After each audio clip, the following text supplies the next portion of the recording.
Let's go. It's the Whitey Show. Whitey Show. Whitey Show. Whitey Show. Whitey Show.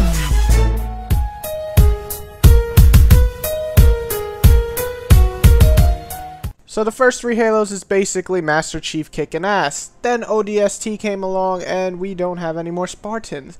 It was actually an engaging story, or at least better than the previous Halos since 1. Then we have Reach, and Reach is like, fuck the ODST, fuck 1 Spartan, we'll give you goddamn 6 of them. And we have the Noble Team, and the Noble Team basically just kicks ass and takes names, even though we know the fate of most of them. And I mean, it's fucking Reach. You know what happens on Reach. We get basically, in the lamest terms, we get butt fucked by the Covenant because they're gonna beat the shit out of us. So we're going through that story, and it's not always about the ending of the story, but the actual journey through the story. And I love that quote. I will thank my friend one day for that. Anyway, the story has great pacing. You feel for this team. This team is fighting for their planet. You know what's going to happen. You know every glimmer of hope. You know that shit is only going to last a few minutes before something worse happens. And the story progressively shows how bad Reach gets effed up. We start off with, you know, some Covenant hiding out on the planet. Then they basically shoot the shit out of one of our best ships, and then just from then on we see our cities get destroyed, we see our soldiers get massacred. We have no hope of winning in the end, and they know it. You know, there's this one moment where we almost think we're gonna win, and then it's over. And I loved it. I loved the feeling of there's no way we're gonna win this war, but seeing how badly we lost, and then, you know, thinking back on Halo 1, 2, and 3 and how, you know, we fucked up the Covenant. So that's why I love this story. It's the beginning of everything, but it sets up for why we win this war, and it was great done. The voice acting was kick-ass, the set pieces were awesome, the pacing was the best Halo's ever done, including 1. The pacing was on spot, never boring, except maybe the last level dragged on, but that's more due to combat. And overall, the story is very well done, and it's like Bungie hired writers again. Clap, Bungie. Good job. Story is great. But we're a team. That lone wolf stuff stays behind. Clear? Got it, sir.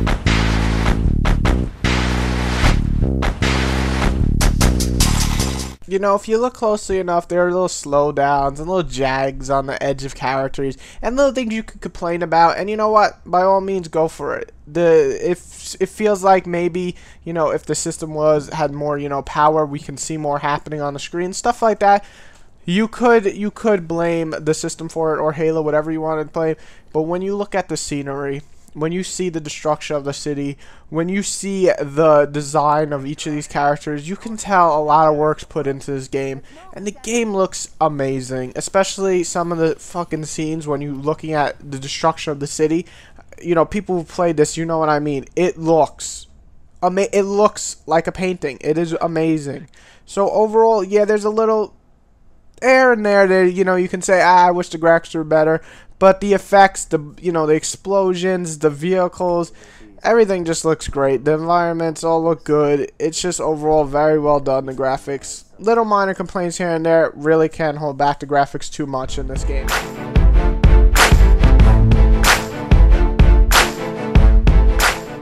Halo remains largely the same throughout its whole series, and in my opinion, that's a good thing, because Halo doesn't really have to change that much. Yes, it should do improvements on areas, no doubt, but Halo's gameplay has always been, in my opinion, one of the better shooters. It's fun, you can jump in, anybody can play.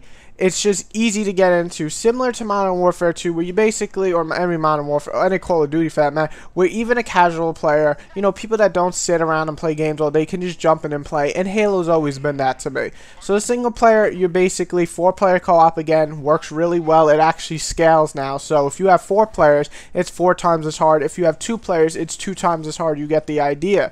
So that's really cool, and definitely makes it more challenging even with your friends in the game with you. As for like new weapons, stuff added, there's a few new weapons like the grenade launcher and the laser sniper. I don't really know the name of that, but basically it's a sniper and it's a laser and it just kind of eats away at your health, and I hate that fucking gun so much when enemies use it, especially on legendary. But that's a new weapon. There's a few other new weapons. One of the biggest things is the loadouts, and basically you get these things that will give you boosts. They've been in Halo before, but more that you pick them up and use them in the battlefield. In this, there's different ones like camouflage or jetpack, armor lock, which basically you're invincible for a few seconds, but you cannot move. It's more of a teamwork kind of loadout. But overall, there's all these different ones that you can use to definitely change the tide of the battle, and that was really cool that you could use in single player and multiplayer. So the single player remains largely the same, but the pacing's really well done, some really cool set pieces, and that 4-player co-op campaign has always been one of Halo's strongest points. Let me talk a little about the multiplayer. The multiplayer, again, remains largely the same. You have a few new modes. My favorite new mode is Invasion, which basically is a similar thought of King of the Hill, but you will basically, as an elite, have to invade the Spartans' like home and then take over their base, and then you will move on to a next part of that base, take over that base, and then the final thing. So it's almost like a 3-part game, and you basically have to get through, you know, the defense of the other side of the team. So it really works really well, and it's actually a lot of fun. My favorite personal is back, double teams, and all the other players that you know, zombies, infected, whatever the hell they call it, and so on. There's all these different modes, and that's definitely Halo's strong point when it comes to multiplayer, all the different modes. They have a new rank system. Basically, you will get credits, and that will rank you up, and not only will they rank you up, but you get money, and you can buy different armors and stuff like that, and the armors, well, they don't do anything to improve the actual gameplay or help you get more protection. They're there to look different, and you can design your Spartan the way you want him. He looks so cool. So that's really cool, and definitely adds to, you know, reward system of the game. The only real negative thing I have to say is I don't really like the default layout for the controller. I know you could change it, but none of them really feel as well done as Halo 3. Not that it's terrible, but it just kind of feels like weird when you're playing. Like 1 or 2 buttons just feel off no matter which layout you choose. That's my only negative thing, really. I have nothing to say bad about the game. The game is challenging. The game is a blast online. The rank system and matchmaking system is one of the best. Buying new armor after you beat the, you know, other players online is definitely a cool reward system. So really, in the gameplay section, Halo has very little bad. Oh, and assassinations are badass. You cannot tell me you don't like sticking a fucking knife into a fucking elite's face. So overall, awesome, awesome gameplay.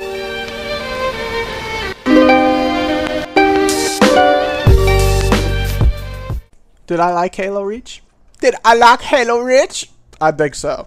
Halo Reach is what I wanted from Halo since Halo 1. It is, to me, the fucking perfect Halo game. Little minor things do not bother me. This is the Halo I wanted since Halo 1. I did not like the beta. Actually, I fucking hated the beta. Maybe because I was so, you know, so many thrown shooters at me at the time. I was just bored of shooters. But jumping on the online, it reminds me so much of Halo 2. It is a blast to play double teams. The new loadouts definitely make the gameplay very different from the previous Halos and definitely make it, you know, switching up strategies mid-game. It's Halo. Multiplayer in Halo is one of my favorite matchmaking multiplayer systems in the whole fucking gaming universe. So that's back, and that reminds me of Halo 2. And then we have Halo 1's awesome campaign, and this actually outdoes it in my opinion. Halo Reach is the perfect Halo game. Is it the perfect game? Well, see, this is the enjoyment section. And this, to me, is the most important section for each and every individual out there watching this review, playing the game. Halo is a series you either love or you hate or you just think it's an okay shooter. To me, I've always loved Halo, but it's never been as good as the first one in all the sections. Halo Reach is the perfect combination of all of it, and it comes together and it is the best Halo. It is a 10 out of 10.